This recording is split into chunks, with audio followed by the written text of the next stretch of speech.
Again, terribly sorry for what happened before. This is more what I had in mind.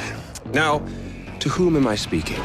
The son who returned to scatter his mother's ashes, or the lunatic who has murdered his way to the top of my mountain?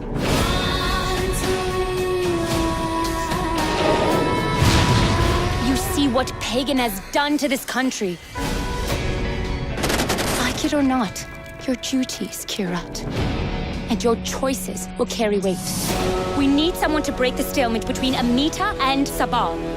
Stand with us, and I promise you, you will fulfill your mother's dying wish.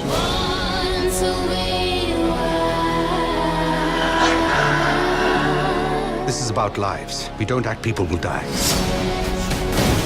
The right choice was obvious!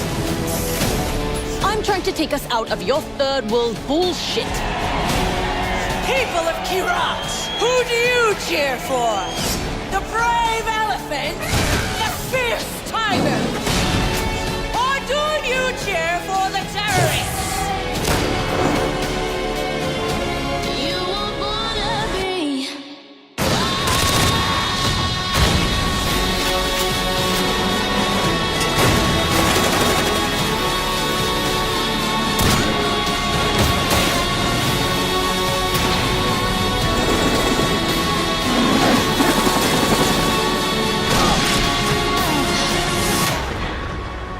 I came in a sane man, came out like this. But you will come out a king. Do what you came here to do. You were born to be.